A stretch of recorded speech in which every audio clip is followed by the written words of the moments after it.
Hello दोस्तों, स्वागत है आप सभी का अपने channel Batala cook and vlogs में। आज मैं आपके लिए एक रियल लाइफ स्टोरी लेकर आई हूँ।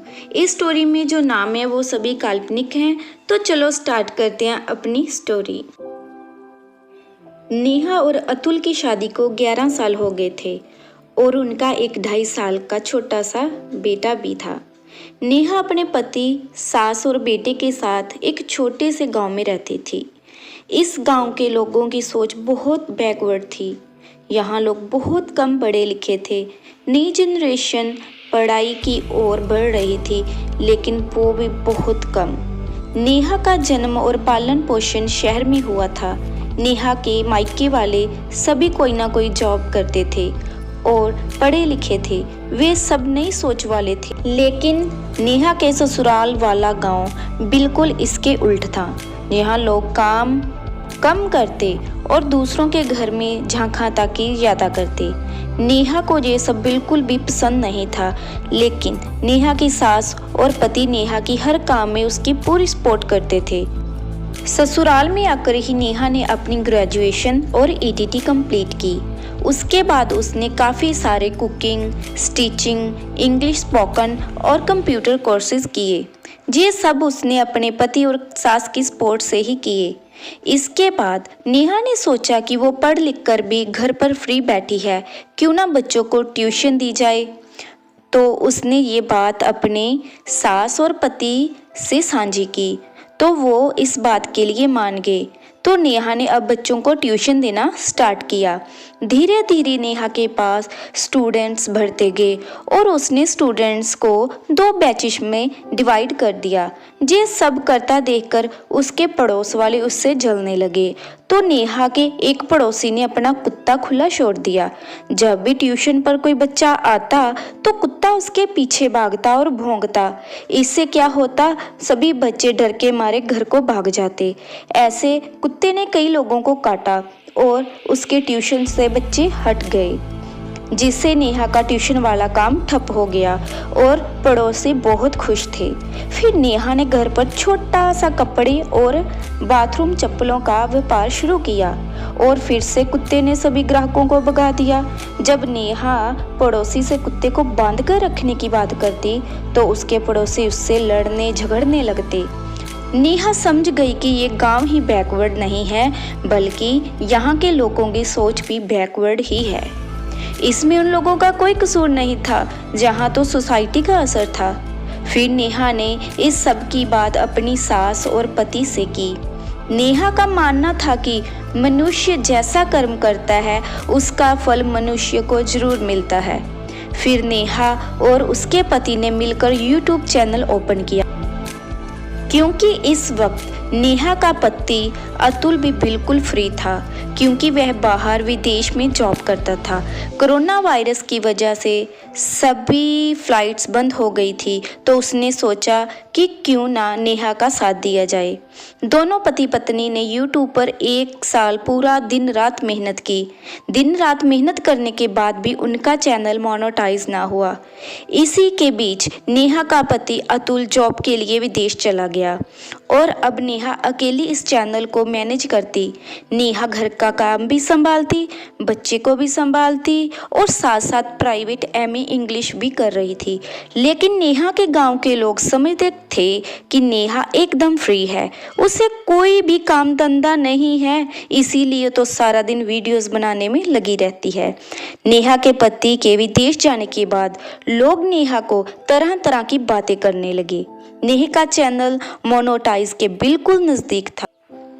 नेहा को चैनल मोनेटाइजेशन के लिए 1000 सब्सक्राइबर और 4000 घंटा वॉच टाइम की ज़रूरत थी।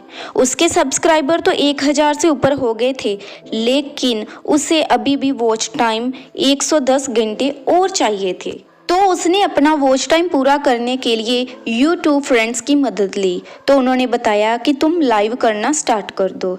इसके लिए उसने YouTube पर लाइव करना शुरू किया।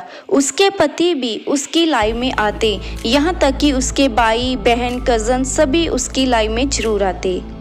1-2 घंटे रात को लाइव करने के बाद नेहा लाइव म्यूट कर सो जाती, लेकिन नेहा के गांव के कुछ लोग नेहा को गलत समझने लगे। वो सोचते कि नेहा सारी रात लाइव में रहती है दूसरों के साथ। फिर उसके गांव के कुछ स्टूपिड लोग लाइव में आते और उसे गलत कमेंट्स करते। लेकिन नेहा के पति और सास को तो पता था कि नेहा लाइव क्यों करती है, क्योंकि इसको तो बस वॉच टाइम चाहिए। नेहा तो बस यूट्यूब पर अपने छोटे से गांव को रिप्रेजेंट करना चाहती थी ताकि उसके गांव को भी कोई पहचाने, उसके गांव का भी कोई नाम हो। लेकिन लाइव वाली हरकत के बाद नेहा ने सभी गांव वाली वीडियोस डिलीट कर दी और उसके बाद उसने कभी भी गांव की वीडियो नहीं बनाई। वो समझ गई थी कि कुछ भी कर लो, ये गांव वहीं का वहीं रहने वाला है। ना तो लोग सुधरने वाले हैं और ना ही उनकी सोच। भले ही उनके बच्चे गलत हों, उन्हें लगता है कि हमारे गलत हैं तो दुनिया के सारे बच्चे गलत हैं। नेहा एक पढ़ी लिखी संस्कारी लड़की थी। उसे अच्छे बुरे, ऊंचा नीचा सबका फर्क पता था। उसे सही और गलत सबका पता था। उसके बाद नेहा ने अपने शहर के वीडियोस डालना शुरू किया और अपने शहर को एक्सप्लोर करने लगी। अब नेहा वीडियोस में अपने गांव का कभी भी जिक्र ना करती। अब नेहा YouTube चैनल पर और मेहनत करने लगी। बेशक वो अकेली थी, लेकिन सभी काम, चाहे वो घर का हो, बच्चे को संभालना हो, वीडियोस बनाना हो, अपनी पढ़ाई हो, सबको मैनेज कर रही थी। और धीरे धीरे नेहा की मेहनत के बदौलत उसके सब्सक्राइबर और बढ़ गए और उसका वॉच टाइम भी पूरा हो गया। अब नेहा ने अपना चैनल मोनेटाइज करके दिखाया और वो भी अपने दम पर, और गाँव के लोगों के मुँह पर ताला लगा दिया। जो लोग पहले उसे गलत बोलते थे, अब नेहा को देखकर अपनी गर्दन नीचे झुका लेते। अब नेहा को किसी का भी कोई डर नहीं था कि लोग क्या बोलते हैं और क्या सोचते हैं। नेहा इस सब का क्रेडिट अपनी सास और पति को देती है, क्योंकि अगर वो उनको इनकरेज ना करते तो आज वो यहाँ तक ना पहुँचती। फ्रेंड्स, ये जरूरी नहीं है कि बैकवर्ड एरिया में सभी लोगों की सोच गलत है। सभी की सोच गलत नहीं होती। कुछ लोगों की सोच अच्छी होती है, कुछ लोग भी अच्छे होते हैं। लेकिन दोस्तों, इन बुरे लोगों की वजह से ही एरिया में कोई डेवलपमेंट नहीं होती। ये वो लोग होते हैं जो ना तो आप खुद कुछ करना चाहते हैं और ना ही दूसरों को कुछ करने देना चाहते हैं। ये लोग हमेशा अपना घर बार छोड़कर, अपने बच्चों की फिक्र छोड़कर, अपना काम छोड़कर दूसरों के घर और काम में इंटरफेयर करते हैं। कोई कुछ भी कहे, आप अपना काम करते रहें, अपनी मेहनत करते रहें, एक दिन आप अपनी मंजिल पर जरूर पहुंचेंगे। कहते हैं ना, कुत्ते तो भौंकते ही रहते हैं लेकिन हाथी तो निकल ही जाते हैं। भाव, आप अपनी लगन से अपना काम करते रहिए, आपको अपनी मंजिल जरूर मिलेगी, आपको अपनी सफलता मिलेगी। तो कभी भी किसी की बात मत सुनिए। तो फ्रेंड्स, उम्मीद करते हैं कि आपको ये स्टोरी बहुत अच्छी लगी होगी।